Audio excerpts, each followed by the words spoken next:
Claudia Ouellette et aujourd'hui, dans le studio virtuel, j'ai avec moi André Allard, éditeur des Ailes du Québec. Bonjour André. Bonjour Claudia, bonjour Olivier. Puis une petite pensée pour Grégory qui travaille fort ces temps-ci. Oui, Greg qui est toujours parti en mission, alors on lui envoie nos meilleures ondes puisqu'il nous écoute clairement d'où il est. Et Olivier, le pilote laconique. Oui, bonjour Claudia, bonjour André. Alors aujourd'hui, on part ça... Traitement Ben, tu sais, quand même rough, là, on va parler de... Puis en fait, c'est pas ça, c'est un retour sur quelque chose qu'on dit depuis très longtemps. Le fédéral, il fait rien, le fédéral, il fait rien. André, le fédéral s'apprête à bouger. Oui, ben en fait, Un petit peu. un petit peu beaucoup, ouais, c'est ça. En fait, c'est un peu le dossier de la semaine, si on veut. Là.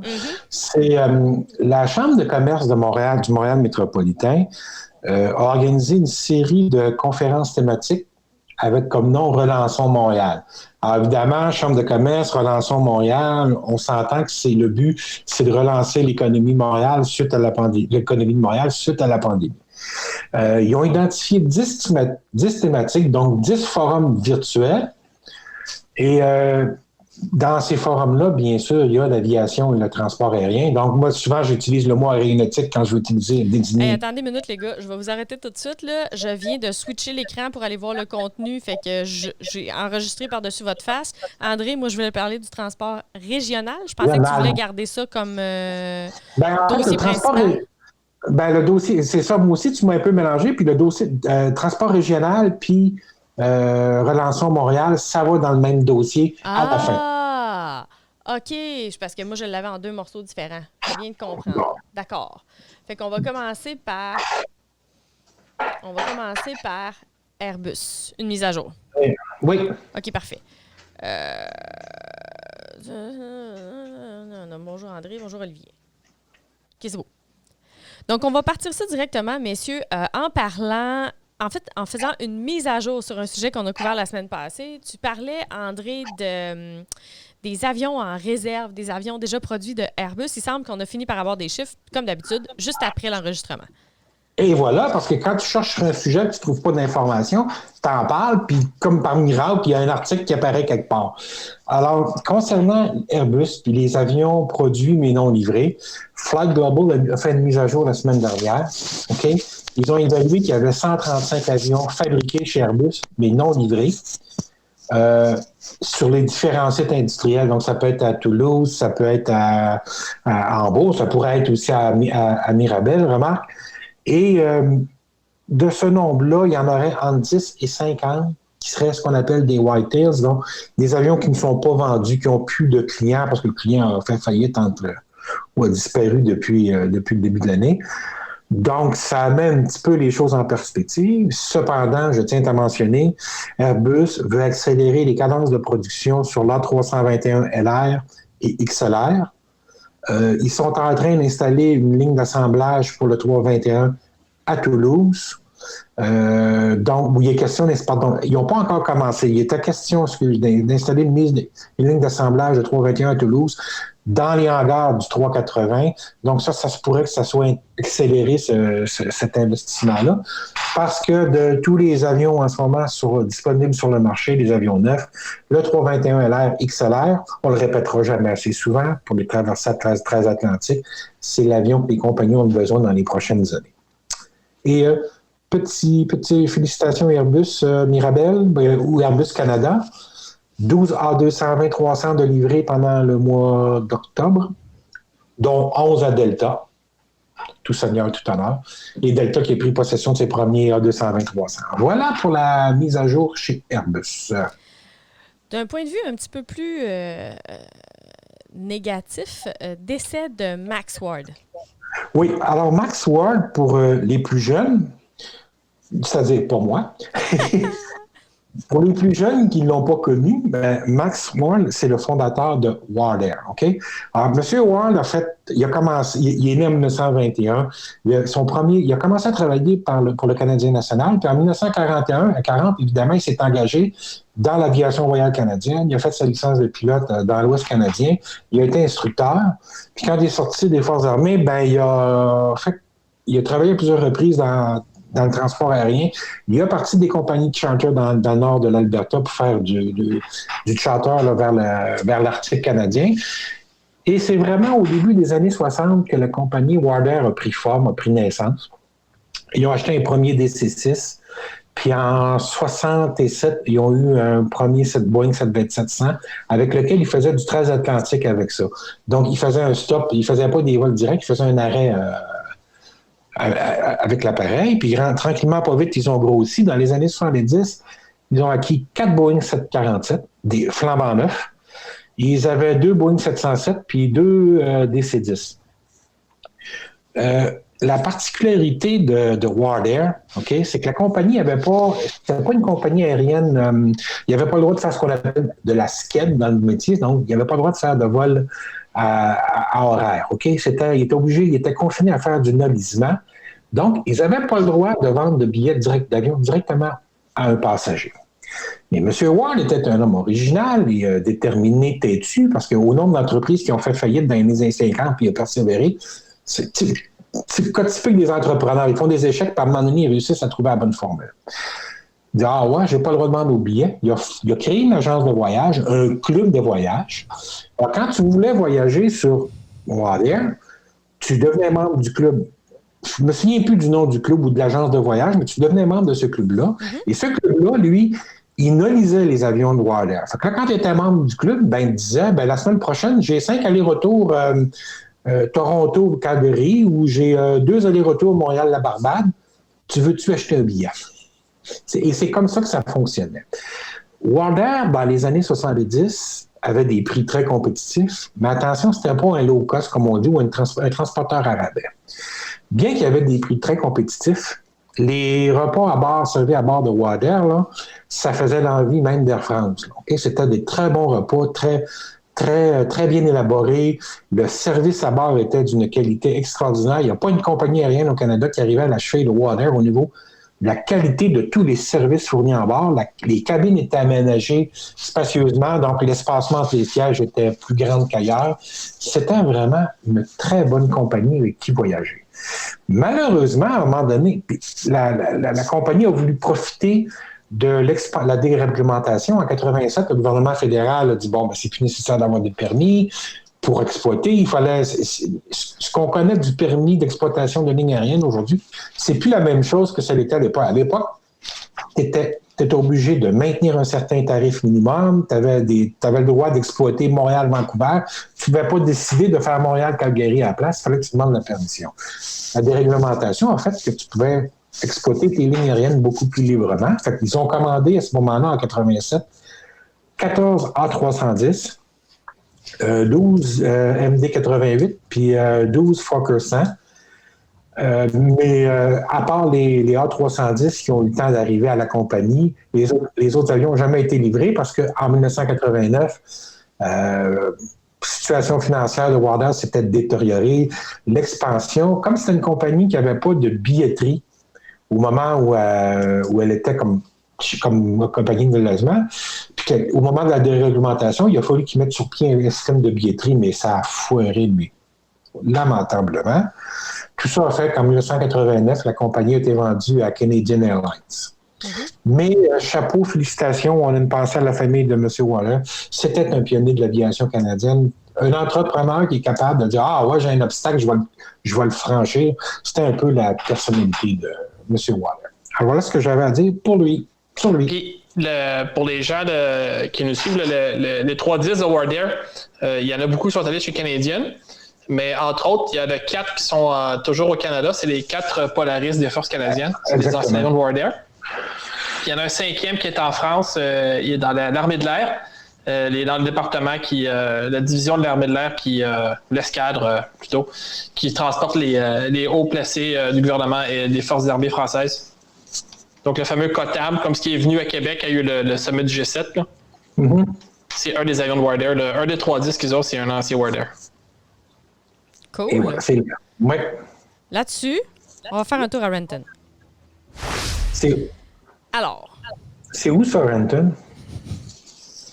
Et ça passe super bien. C'est proche de Sherbrooke, tu sais, quand on dit les rantons de l'Est. Olivier est en forme cette semaine, là, ça va être long. OK! On est fatigué, M. Lacombe, hein? Donc, André, Oui. il reste pas beaucoup d'options pour Boeing. Non, en fait, c'est ça, parce que on a eu un commentaire, sur le site. Puis, quelles sont les options pour Boeing en ce moment? Moi, ma réponse, j'ai envie de dire, il n'y en a pas. C'est zéro, nada. Le gros problème auquel fait face Boeing en ce moment, c'est que il n'y a pas de nouveaux moteurs disponibles capables d'amener une économie supplémentaire, comprends-tu, qui justifierait le design d'un nouvel avion. Si tu lances un nouveau modèle d'avion puis que tu prends juste le PWG ou le LEAP actuel, ou peut-être l'Ultrafan là, de Rolls-Royce, si ça se rend jusque-là, ben, tu fais juste donner les mêmes économies. Donc, tu n'as pas d'avantage compétitif à investir dans un nouvel avion. Ça, Mais dans le fond, tu vas avoir, mettons, 7-8 ans de développement, puis tu vas arriver sur le marché avec un avion qui n'aura pas des meilleures performances que ce qui est actuellement disponible sur le marché. Et voilà, puis dans 7-8 ans d'ici, tu risques de faire face à des nouveaux types de propulsion. C'est lose-lose. Leur timing était juste vraiment mauvais. Là. Mais tu sais, l'industrie aérospatiale, là, c'est une industrie qui est basée sur l'innovation. Mm-hmm. Il faut toujours que tu amènes quelque chose de nouveau, puis il ne faut pas que tu dormes sur tes lauriers. Boeing avait innové avec le 787. Le 787, c'est une très bonne machine. Mais avec le 737, puis dans le monocouloir, on peut dire qu'ils ont dormi au gaz parce qu'ils voulaient faire du profit. C'était le cash. Ben, c'est sûr que la R&D à court terme, c'est vraiment pas intéressant. C'est pas intéressant, c'est dispendieux. Lancer des nouveaux programmes d'avion, c'est pas intéressant, c'est dispendieux. Ça peut être traumatisant, mais en même temps, c'est l'essence même de l'industrie. Ils sont coincés, ils sont faits à l'os. Puis l'autre problème, la question qui m'est venue en tête cette semaine en pensant au 5G, donc la version qui suit le LTE, n'est-ce pas, Olivier? C'est que il va arriver quoi avec le poste de pilotage du 737 5G? Parce que tu as deux choix. Ou bien tu corriges le problème du MAX, c'est-à-dire que tu soulèves un peu l'avion, donc tu mets un plus grand train d'atterrissage, tu ramènes les moteurs plus à l'intérieur, et à ce moment-là, tu n'as plus besoin du MAX. Oui, mais si tu n'as plus besoin du MAX, ça veut dire que c'est pas pour les pilotes, c'est pas le même certificat de type que le MAX, mais tu vas être capable d'avoir le même certificat de type que le NG, pardon. Meurs pas, André. Non, on va essayer de survivre. Bon, c'est bizarre, ça, comme... Ah, c'est ça. Alors, le NG, t'es-tu sous le même certificat de type que le NG? Donc, à ce moment-là, il n'est pas compatible avec le MAX. Mm-hmm. S'il est compatible avec le MAX, ben là, ça veut dire que tu as laissé le MCAS. Ça veut dire que, ton plus gros problème sur le MAX, tu ne l'as pas réglé. Soit tu cannibalises, soit tu pousses ton problème vers l'avant. C'est un des deux. Là. Ce que tu décris, André, en fait, c'est un 757. Oui. C'est l'affaire que j'ai jamais compris. Au lieu de s'entêter à allonger le 737, il aurait carrément dû dire OK, on met une nouvelle aile sur le 757, puis that's it. Pourquoi tu penses qu'ils n'ont pas investi dans le 757? Parce que c'était un trop petit volume. Ils ne voulaient pas aller là. Ah, c'est juste 1000 avions total dans l'espérance de vie. C'est en présumant que le marché des avions régionaux n'était pas intéressant. Ou des courtes, médium distances. Là. Toutes les personnes qui ont eu des 757, c'était leur vache à lait suprême, le 757. Oui. C'est un cheval de travail, c'est un avion incroyable. Puis... Regarde, ils n'ont pas voulu parce que c'est ça, le volume n'était pas assez élevé. Ils ne voulaient pas en vendre juste 100 par année. Ils voulaient des gros volumes. L'affaire de cannibaliser, feu oncle Steve, Steve Jobs avait dit, quand il était revenu, après 96, quand il est revenu chez Apple, il avait dit, tu as deux choix. Soit tu te cannibalises toi-même ou tu laisses tes concurrents te cannibaliser. Autant te cannibaliser toi-même. Oui, absolument. C'est pas mal cannibalize or die. Là. Mais tu sais, en même temps, ils ont fait un choix. Ils ont fait un choix, mais en tout cas, bref, moi je suis plus du côté de la façon de faire d'Apple et d'Airbus, c'est que tant qu'à se canaliser, on va le faire nous-mêmes. Au moins, c'est l'argent, c'est nous autres qui va l'avoir et non... et ça se planifie aussi, là. Tu es capable d'avoir une idée de ce qui s'en vient un peu. Enfin, Renton! Puis tu sais, avec les profits qu'ils faisaient sur le MAX, ça a arrêté le temps de il y a 2 ans, 3 ans, de planifier le prochain avion, de dire, bon, ben là, on lance un nouveau modèle, on a des profits. Il ne l'a pas fait. Permets-moi de rajouter un élément. Au lieu de faire des rachats d'actions qui n'ont pour seul objectif que de faire augmenter le cours de l'action. C'est tout. Ça ne donne aucune valeur réelle à l'entreprise. Puis de garantir un bon rendement, des bons bonus aux membres du conseil d'administration. Ça aussi, et d'avoir la paix avec le déficit de leur fonds de pension. Parce que tant que l'action montait, personne ne se plaignait de cette stratégie de renflouement-là. En même temps, on en a parlé encore la semaine passée, malgré les mauvais résultats, le titre bouge presque pas. Fait que notre opinion est particulièrement impopulaire par rapport à ce sujet-là dans le monde des analystes financiers. Oui, dans le milieu de la finance, oui, effectivement. Ils ont une grille d'analyse qui est différente de la nôtre, puis qui prend plus de temps. Moi, je suis toujours fasciné de voir comment les gens, quand ils ont une grille d'analyse, une méthode d'analyse, ils sont pas capables de changer. Oups, on dit, ben là, regarde, là, la situation a changé, mets ta grille aux poubelles, présente une nouvelle. Là. Dans ce cas-là, en particulier, ce que je trouve drôle, moi, c'est qu'on continue de croire que le cours de l'action est représentatif de la santé de l'entreprise. Bonne chance. Non. Ben, de toute façon, parlez-en à tous ceux qui ont perdu le 2/3 de la valeur de leur portefeuille, qui avaient investi dans Boeing. Là. C'est correct. Olivier, tu disais? Non, c'est bon. C'est bon? Fine. Okay. C'est impertinent. Ça me surprendrait beaucoup. Mais bon, d'accord. OK. Oui, vas-y, Claudia. Petit tour en Europe. Il se passe rien. Les seules nouvelles qu'on a, c'est que les Européens vont dire que malgré leur package d'aide, qui est beaucoup, beaucoup plus important que tout ce qui s'est passé au Canada, tout de même, il est extrêmement difficile de reprendre un air d'aller quand les gens continuent à ne pas avoir envie de voyager ou à ne pas avoir le droit de voyager. Bon, ça, c'est bien évident.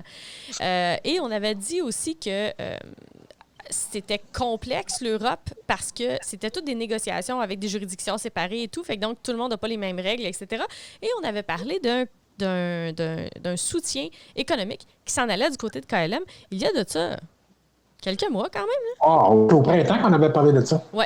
Et puis on se disait, c'est fait, c'est réglé. No, les négociations n'étaient pas terminées. Et à aller jusqu'à la semaine dernière.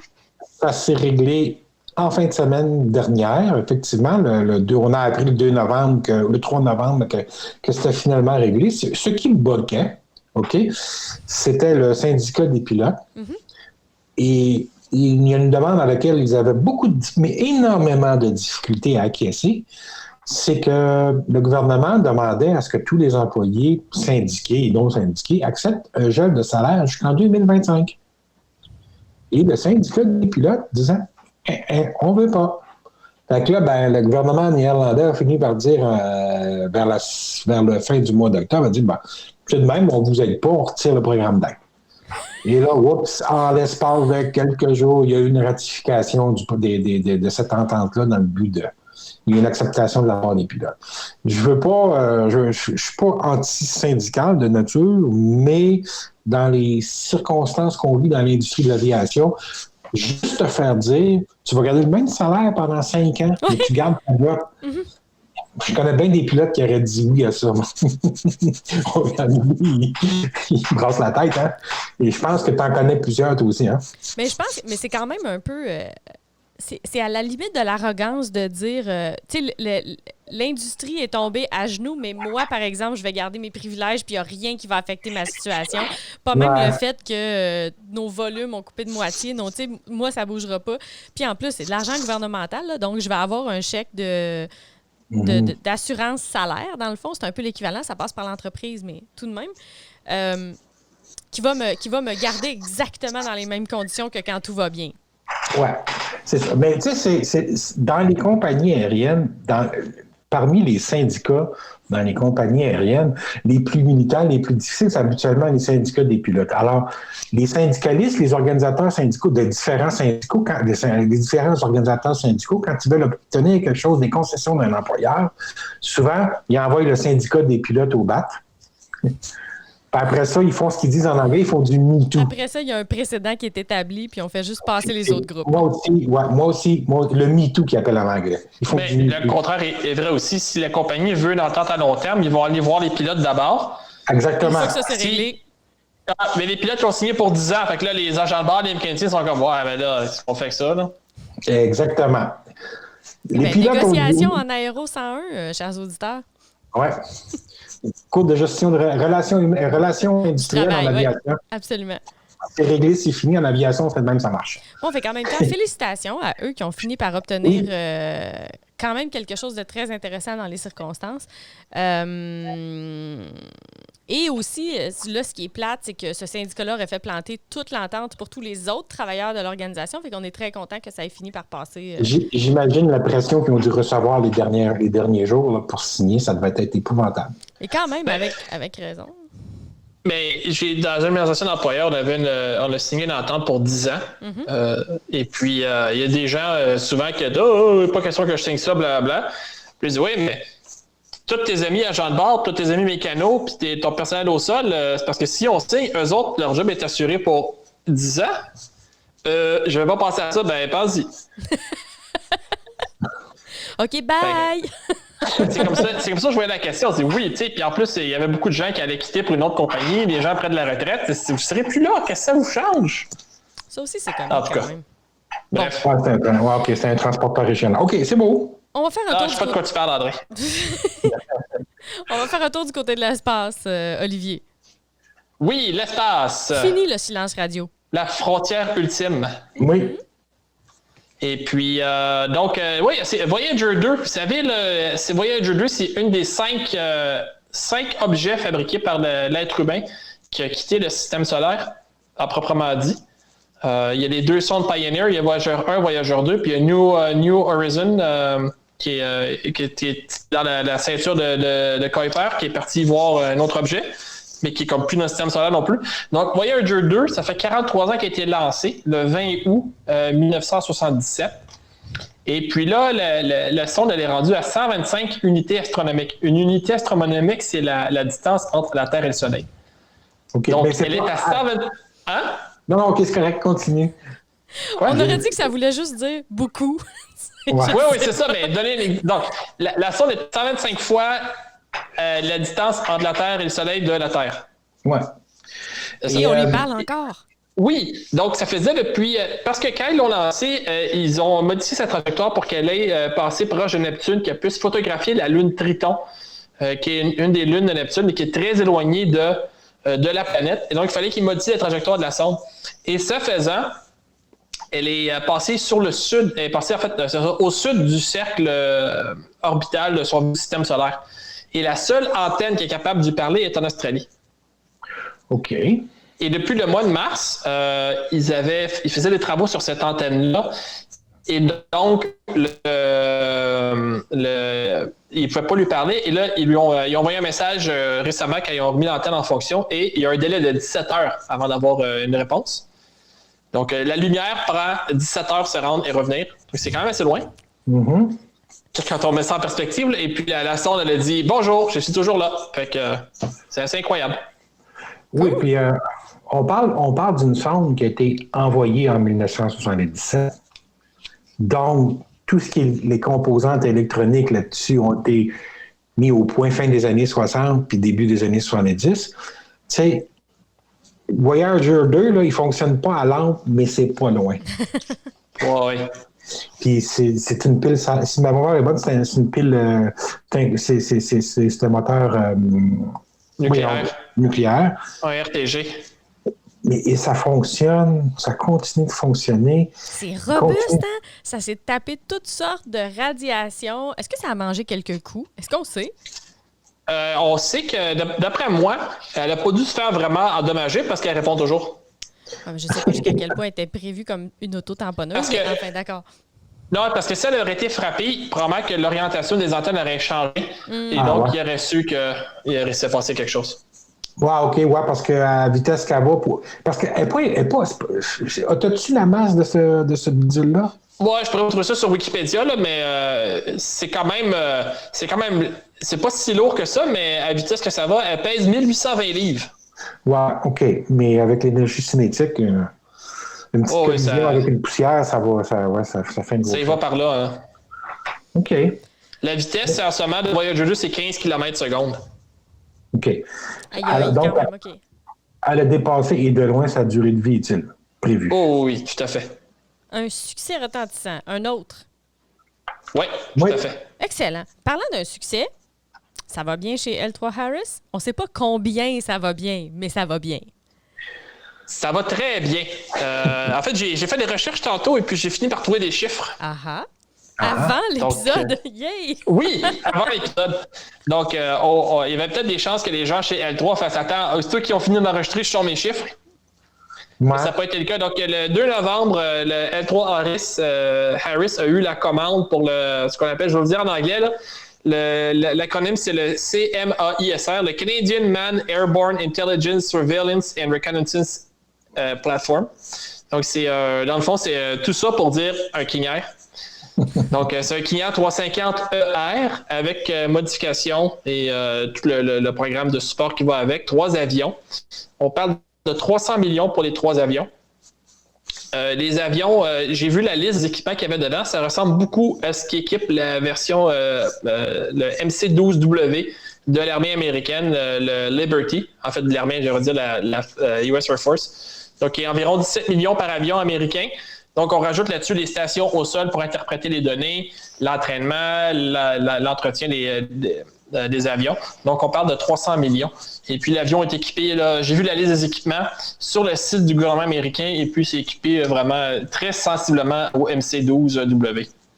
Donc, il y a des travaux qui vont être faits. Les avions ont été faits au Kansas. Ils vont être modifiés en partie aux États-Unis et aussi à Mirabel va avoir une partie du travail à l'usine de Mirabel. Alors, pour les nombreux pilotes qui ont débuté leur carrière sur le King Air, le B100 ou le King Air 100, là, les King Air 350 dont on parle, là, ça n'a rien à voir. Une fois équipé, ça n'a rien à voir avec ce que vous avez piloté dans le feu. Un King Air 350 qui sort de l'usine, c'est environ 8 millions. OK.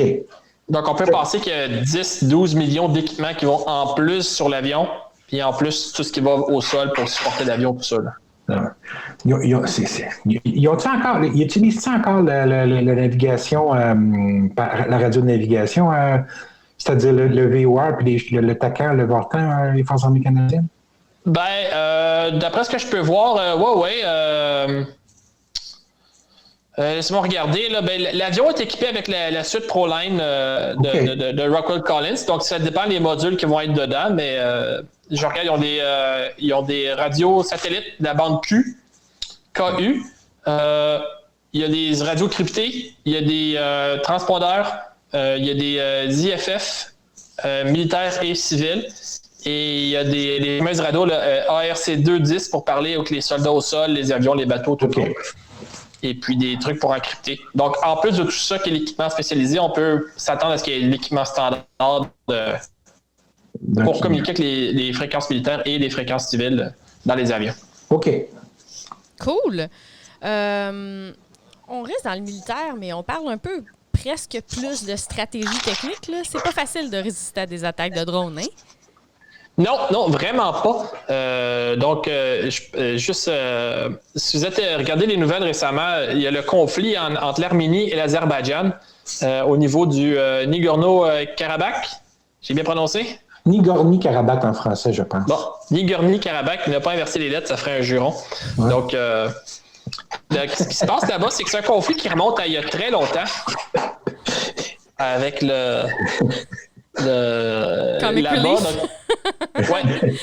un conflit qui dure depuis longtemps. Oui, en gros, là, c'est comme penser aux Balkans avec la Yougoslavie, la Croatie, pas la Slovénie, c'est pas les Balkans, là, la Yougoslavie, la Croatie, la Bosnie, et un conflit un peu qu'il y a des groupes ethniques qui sont dans différents pays, puis là, quand il y en a une gang qui veut aller rejoindre un autre pays, ben là, ils sont pas contents puis ça chicane. Donc, à l'époque, les années 20, les années 30, Staline avait fait usage de ces dissensions-là pour affaiblir ses opposants dans le coin. Et là, depuis cet été, en fait, depuis le mois de septembre, le 27 septembre, l'Azerbaïdjan, appuyé par la Turquie, sont en train de mater militairement l'Arménie, qui appuie justement cette espèce de république autonome qui est majoritairement d'ethnie arménienne, avec une minorité azerbaïdjane. Donc, on fait ça, on va mettre un lien dans les notes là, pour ça. Je mets ça vite, là, mais comme je vous dis, c'est un peu comme les Balkans. C'est la façon rapide de l'écrire, là. Donc, ce qui se passe, par exemple, c'est que l'Azerbaïdjan est équipé d'avions de combat sans pilote turcs, les Bayraktar TB2, qui est un petit avion, plus petit qu'un Cessna 150, qui amène des petits missiles turcs sous les ailes. Et cet avion-là, on peut penser que ces drones-là, c'est environ 5 millions la copie. Ils sont en dessous d'une bulle de protection d'un système sol-air plus sophistiqué, mais ils opèrent avec impunité au-dessus des lignes arméniennes. Et ce n'est pas une exagération. Ils sont en train de systématiquement éliminer l'armée arménienne. Okay. Vraiment, l'Arménie, ils sont à près de perdre tous leurs chars d'assaut, leurs blindés, même les systèmes arméniens de défense anti-aérienne qui ont été achetés à fort prix auprès des Russes se font éliminer par ce petit avion-là. L'aviation arménienne n'est pas capable de bloquer ces drones-là? L'Arménie a acheté des Sukhoi 35 à fort prix. Et d'après moi, ils veulent pas les risquer parce que c'est ça, les Azerbaïdjans doivent protéger leurs drones avec d'autres systèmes antiaériens plus sophistiqués. OK. Autrement dit, une partie dans le fond, tu as deux problèmes là-dedans. Tu as les drones qui sont agiles, efficaces, pas dispendieux à acheter et à opérer. Puis tu as un système de couverture par-dessus ça qui est plus sophistiqué, qui empêche ton opposant d'aller intercepter ces drones-là. Mais donc, on n'est pas faire. Non, donc il y a des véhicules. Si vous avez suivi un peu le conflit en Libye et au Yémen, le véhicule le Pantsir S1, qui est un système, un camion qui a des missiles et un canon antiaérien dessus. Les Émirats arabes unis en avaient acheté beaucoup aux Russes et ils les ont refilés aux gens au Yémen et en Libye. Et ils sont après se faire massacrer, ces pauvres camions-là, par le TB2, justement, en Libye et en Arménie. C'était des camions qui devaient être utilisés avec un système plus intégré. Mais là, tout ça, dans le champ, le camion, il ne sert à rien. Il est complètement inutile contre un petit avion comme le TB2. Là, je vais me faire... maintenant qu'on décide qu'on envoie les forces armées canadiennes là-bas pour aider à venir en aide à l'Arménie, on est-tu capable d'arrêter ça, ces drones-là, nous autres? En ce moment, on ne pourrait rien faire. Les forces canadiennes n'ont plus de capacité organique de défense antiaérienne. Le dernier système a été retiré il y a presque une vingtaine d'années, si ce n'est pas plus. Et puis maintenant, le seul système antiaérien qu'on a au Canada, c'est installé sur nos navires. Attends un peu. On n'a pas de système anti-aérien? Je suis un peu perplexe là, quand même. Là.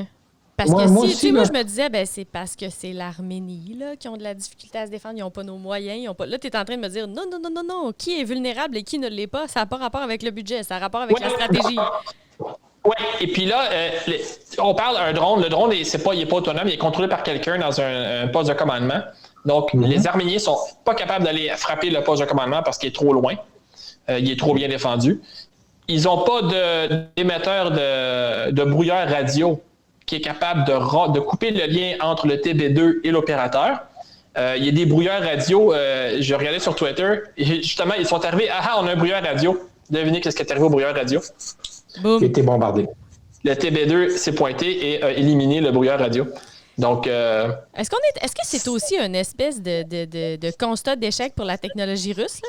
Ou c'est juste parce que les clients n'ont pas acheté tout le kit puis c'est pour ça que ça marche pas? Ils n'ont pas acheté tout le kit. OK. C'est carrément ça. Il y a un terme qui est le IADS, Integrated Air Defense System.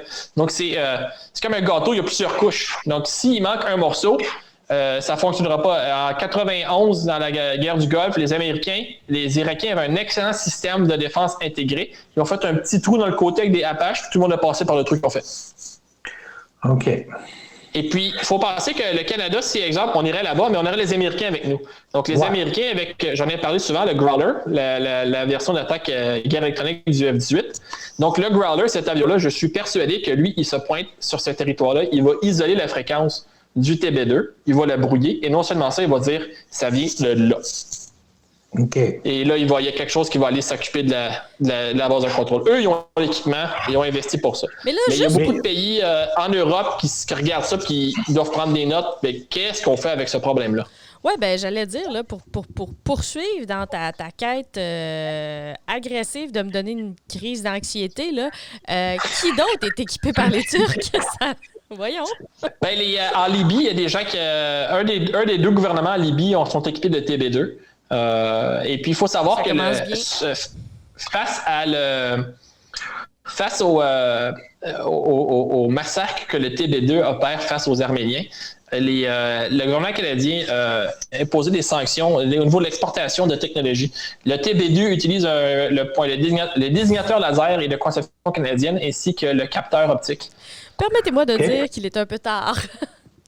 Oui, parce que tout ce que ça va faire, dans le fond, c'est que les Turcs, c'est quand même des gens brillants. Ils vont juste développer eux-mêmes la technologie. Quand même.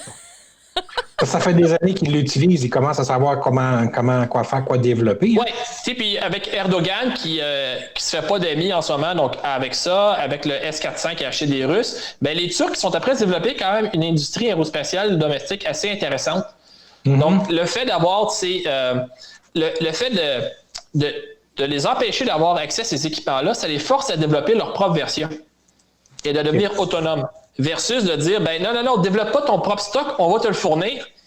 Fait que là, quelqu'un qui dormirait au gaz, qui n'a rien développé, s'il n'est pas gentil, ben tu coupes les vivres, là, ben, on ne peut plus rien faire, on n'a pas développé notre industrie. Mais les Turcs, ils développent leur industrie. Mais c'est un peu lose-lose. Là. Tu te fais reverse engineer si tu donnes ta technologie, ou bien ils développent leur technologie propriétaire si tu les aides pas. Maintenir l'équilibre entre les deux, là. Ouais, c'est pas. C'est comme dealer que. Avec un enfant, là, tu touches à ça, tu vas te brûler, mais. S'il touche, il se brûle, mais t'es quand même pogné pour le soigner, là. C'est comme. Habituellement, l'idée, c'est de développer des liens commerciaux bilatéraux dans ce temps-là. Ouais.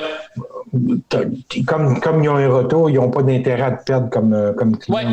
Ben, tout ça pour dire, c'est que c'est un exemple extrême qui se passe là-bas.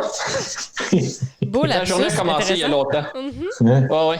Donc, c'est un exemple extrême, mais souvenez-vous, il y a quelques années, à Gatwick, en Angleterre, il y a un drone qui se promenait, genre un petit drone qu'on peut acheter sur Amazon, puis ça a fermé l'aéroport pendant 4 jours. Puis ils n'étaient pas capables de trouver d'où ça venait. Donc, suite à ça, les Anglais ont développé une technologie de repérage. Et j'ai appris récemment que NAV Canada était impliqué avec les Anglais dans un programme pour installer des détecteurs de drones. Donc, un programme pilote, c'est le cas de dire, à l'aéroport d'Ottawa, avec NAV Canada. Sur les bâtisses, ils ont des détecteurs, des radars qui sont capables de détecter des petites cibles. Okay. Parce que le drone, il va avoir la même écho-radar qu'un oiseau. Donc, il faut que le radar soit capable de dire oui, il y a quelque chose et non, c'est pas un oiseau. Avant d'envoyer les gens. Pour passer un message au Tata, là. Oui. Allez pas aux aéroports avec vos drones. Ouais.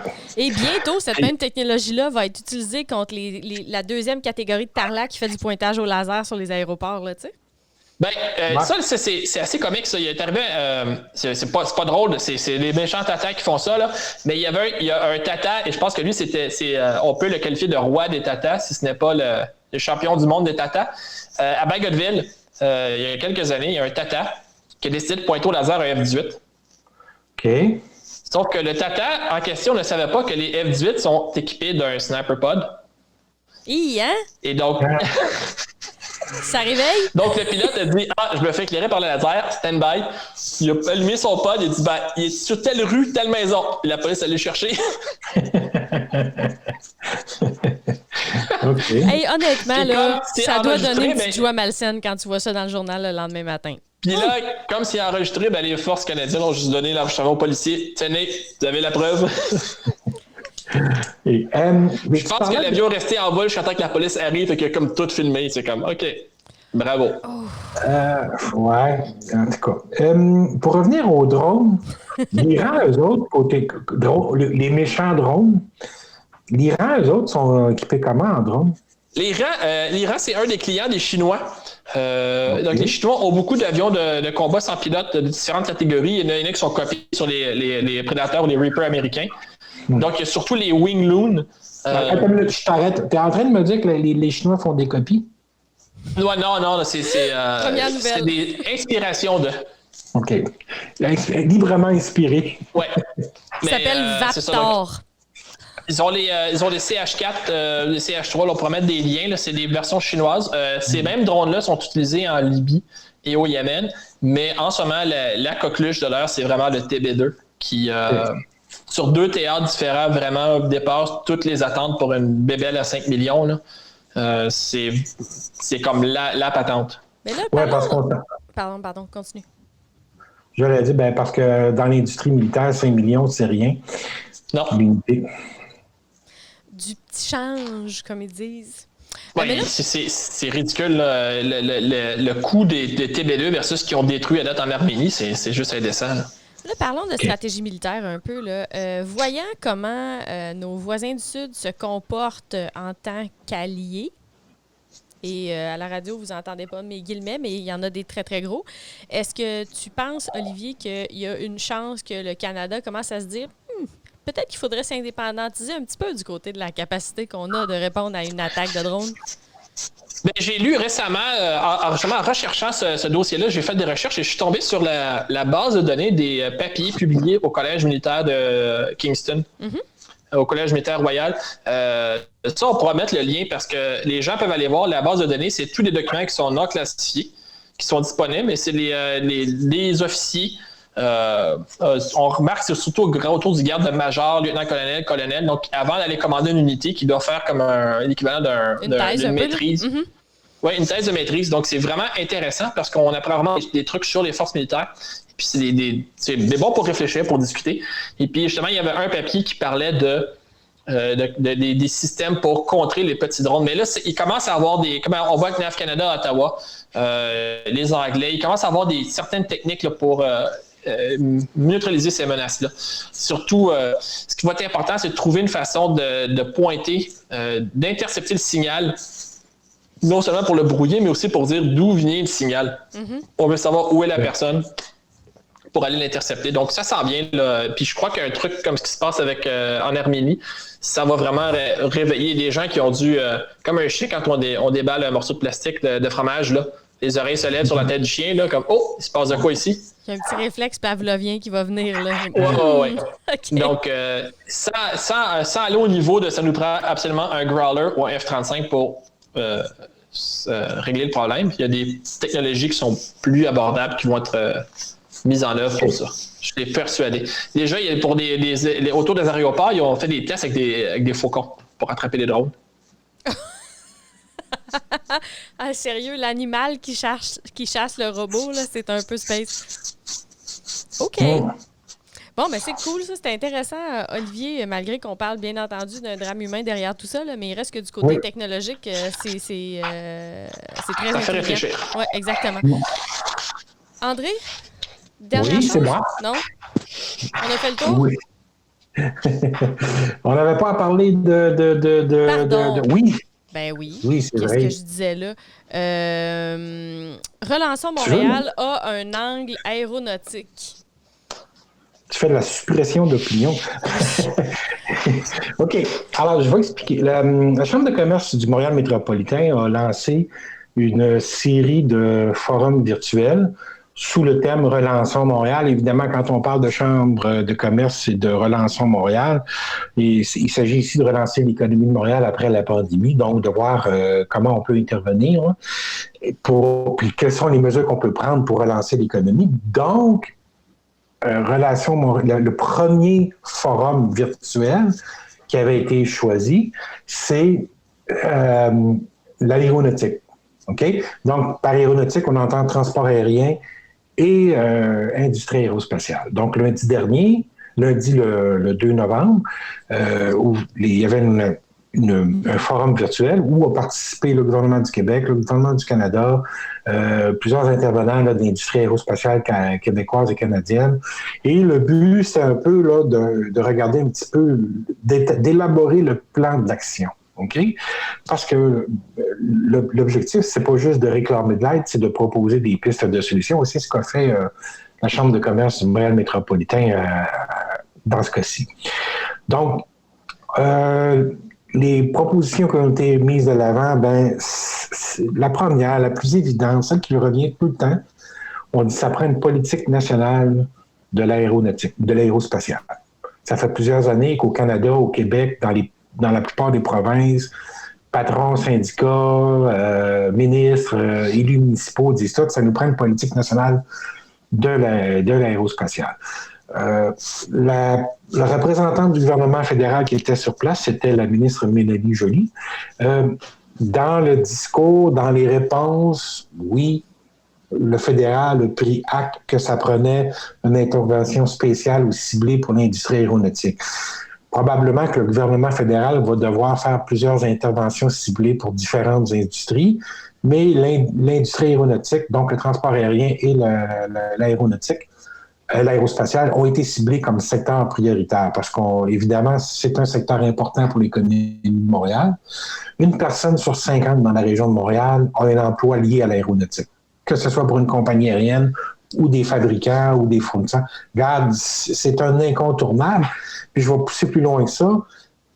Il y a 5% du PIB de la ville de la communauté sur l'île de Montréal, 5% du PIB est sur le territoire de l'aéroport Montréal-Trudeau. OK? Fait que tu ne peux pas te passer de cette industrie-là, c'est impossible. Fait que ça a été identifié. Une des choses qui a été identifiée aussi, c'est le besoin pour les industries aéronautiques, aérospatiales d'ici, d'avoir accès à une source de financement stable et prévisible parce que souvent, quand les constructeurs ou les donneurs d'ordre, donc Airbus, Pratt & Whitney, Boeing, quand ces compagnies-là lancent des appels d'offres, augmentent leur cadence de production, les entreprises, les PME doivent investir soit pour augmenter les productions, soit pour pouvoir décrocher des nouveaux contrats. Donc, elles doivent aller chercher des nouvelles techniques, des nouvelles accréditations. Et tout ça demande beaucoup de capitaux. Prendre de l'expansion en aéronautique, c'est comme en aviation, c'est en aérospatial, c'est extrêmement dispendieux. Donc, ça, avoir accès à une source de stable, il est question aussi de remettre sur pied le programme de crédit ou d'aide à la recherche et développement, mais spécifique à l'aéronautique. Il y avait un programme autrefois d'aide à la recherche et développement spécifique à l'industrie. On appelait ça un programme d'innovation. OK? Ce programme-là a été refondu. Maintenant, c'est un programme qui est général. Ça s'adresse à toutes les industries, de sorte que l'industrie automobile vient piger dans l'enveloppe de ce programme-là. L'industrie aéronautique aimerait avoir sa propre enveloppe dédiée. Oui, tu as raison. Alors, ça, c'est les choses qu'on a senties. Là où le gouvernement fédéral est le plus prêt à bouger, qu'on sent que là, il y a une volonté de réagir, c'est au niveau du transport aérien régional. Il faut savoir qu'au Canada, beaucoup de députés au Parlement canadien, donc au gouvernement et dans l'opposition, ont absolument besoin de prendre l'avion pour partir de leur reconstruction et aller siéger à Ottawa. C'est essentiel. Partir de Terre-Neuve, aller à Ottawa, là, si tu n'as pas d'avion, si tu es dans le nord de l'Alberta, si tu es dans le nord de la Colombie-Britannique, tu es dans le trouble si tu n'as pas d'avion. Es-tu en train de nous dire, André, que c'est en train de bouger seulement parce que ça touche personnellement des personnes qui ont du pouvoir au gouvernement? C'est partout pareil. Hein? Quand tu veux faire bouger une société, quand tu réussis à atteindre les gens au niveau personnel, c'est ceux qui sont plus... Mais c'est le moteur qui a brisé... C'est le moteur qui a réussi à casser l'inertie qu'il y avait au niveau fédéral. Il est là. La première motivation, c'est ça. Je suis gagne. Mais remarque qu'on serait peut-être à leur place, qu'on ferait... Je sais pas. Mais, ça me désespère, mais mon petit côté utilitariste me dit « whatever, tant que ça fait que ça bouge ». Fine. Exactement. Fine. Exactement. Fait qu'on sent qu'on entre dans une nouvelle dynamique. Ça veut dire que tout le brassage, l'attention médiatique qui a été mise par les compagnies, par les associations depuis le printemps, ça a fini par résonner. Ça a fini par peut-être, tu sais. Aussi. Et je soupçonne aussi, une opposition à Ottawa d'avoir fait beaucoup. Il y a le député dont j'oublie le nom, qui est le fils de Gilles Duceppe, monsieur... Duceppe? Ouais, mais non, j'oublie son prénom, mais enfin, je sais que le Bloc a fait beaucoup de représentations auprès du Parti libéral. Ils ont intervenu beaucoup en Chambre pour insister sur l'importance d'aider l'industrie aéronautique. Et comme le gouvernement est minoritaire, il n'a pas le choix, il est obligé de temps en temps d'écouter les doléances de l'opposition. Et donc, je soupçonne que le Bloc a sa part de crédit dans cette histoire-là. Ce qui est intéressant, alors c'est ça. La Chambre de commerce aussi, pour ce qui est plus spécifique au transport aérien, la Chambre de commerce a dit qu'il faut revoir le système utilisateur-payeur qu'on a au Canada. C'est-à-dire qu'au Canada, tu payes pour la navigation aérienne, tu payes pour l'aéroport, tu payes pour la sécurité. Contrairement à ce qui se fait aux États-Unis, aux États-Unis, les aéroports sont publics. La FAA n'envoie pas de frais de navigation aérienne. Ouais. Oui, ben c'est comme le contraire. Eux, tu as beaucoup d'autoroutes qui sont payantes, alors qu'ici, c'est pas le cas. On a fait le choix que ce soit collectif comme infrastructure, puis c'est à l'envers pour les aéroports. Oui, Olivier? Au Canada, pour les États-Unis, on a une taxe sur le carburant pour les infrastructures. La taxe au Canada, je ne sais pas si elle est remise à Canada ou si elle va à Transport Canada. Versus aux États-Unis où la FAA finançait beaucoup avec la taxe sur le jet fuel et les carburants. Ça m'étonnerait que ce soit remis à NAV Canada parce qu'on disait qu'ils étaient obligés de balancer leur budget et que c'est pour ça qu'ils étaient en train de couper les services et de doubler le prix des redevances. Donc, ça me surprendrait que ce soit comme ça que ça fonctionne. Mais on n'a pas le fin mot. NAV Canada, les aéroports canadiens puis l'Agence canadienne de la sécurité des transports, ce sont tous des revenus autonomes. C'est-à-dire qu'il n'y a pas d'aide qui... OK? Alors, ça a été mentionné de mettre fin à ça et surtout d'inscrire les aéroports canadiens, de considérer les aéroports canadiens dans le cadre du programme d'infrastructure du gouvernement canadien. Donc, les aéroports, à ce moment-là, auraient le droit de l'aide et du financement. Mais peut-être qu'on a des bons exemples, parce que quand il a été question de la stratégie du DEC pour le développement régional, on avait inclus les aéroports là-dedans. Il y a eu beaucoup de développement dans les aéroports régionaux qui a été basé sur ce programme-là. Ça se pourrait que ça ait été un succès? Oui. Et ce que soulevait le président de la Chambre de commerce de Montréal métropolitain la semaine dernière, c'est que un aéroport comme Montréal-Trudeau, là, ils ont des travaux qui sont prévus pour reviser ou refaire des structures ou des infrastructures sur les pistes. Il y a des pistes qui devaient être fermées en 2021, 2022, 2023 pour refaire des choses. Alors, ce que soulevait M. Leblanc, c'est de écoutez, maintenant que l'aéroport est à 40 ou à 20 de son volume, c'est peut-être le temps de fermer des pistes et de faire des travaux, pas attendre quand on va être revenu à 100 du trafic puis aller se priver d'une capacité. Donc ça a eu l'air de résonner un peu, d'allumer du monde. Fait que ce ne sont pas des engagements fermes qu'on a eus de la ministre fédérale, donc on va demeurer sceptique, mais il y a une réponse. C'est que là, la communication est ouverte, il y a une réponse, donc on va être plus gentil dans nos commentaires en attendant de voir ce qui va arriver. Ben, en même temps, on va être plus gentil peut-être par rapport au gouvernement fédéral en général, par rapport au ministre des Transports. En tous les cas. Est-ce qu'on a un ministre des Transports au Canada? Non, mais de toute façon, je pense pas qu'on va finir l'épisode là-dessus parce que c'est plate. Non. Et je veux juste... Oui, j'ai une bonne note pour finir. Excellent. Fait que, vas-y, André. OK. Et je veux juste ajouter qu'au Québec, on est très avancé dans l'élaboration d'une stratégie aérospatiale québécoise. On a clairement identifié 3 pôles d'innovation en aérospatiale, c'est-à-dire Mirabel, Saint-Laurent puis Saint-Hubert. Le cas de Saint-Laurent est un peu nébuleux parce que là, il y a de la bisbille entre l'arrondissement puis la ville-centre. Okay. On ne sait pas trop si ça va être limité à l'aéronautique, s'il va y avoir d'autres choses. Hein. Mais je vous rappelle que le Ville-Saint-Laurent, ça inclut le plan 1 de Bombardier, donc l'ancienne usine de Canada. Beaucoup d'emplois dans ce secteur. Ça se brasse. Évidemment, Saint-Hubert sera plus technologique. On parle entre autres du Centre des technologies aérospatiales de l'ENA. Donc, il y aurait quelque chose là au niveau du développement puis de l'innovation technologique à Saint-Hubert aussi. Donc, on sent que ça avance. Ce que le ministre cherche en ce moment, c'est de rapatrier au Québec des choses qui sont faites à l'extérieur en ce moment. Soit par des entreprises qui sont d'ici, soit d'obtenir des nouveaux mandats pour des entreprises d'ici, ou soit d'aller chercher des entreprises étrangères et les amener à venir s'installer ici. Il y a un désir dans la grappe aérospatiale de rapprocher ou de moins diversifier la chaîne d'approvisionnement.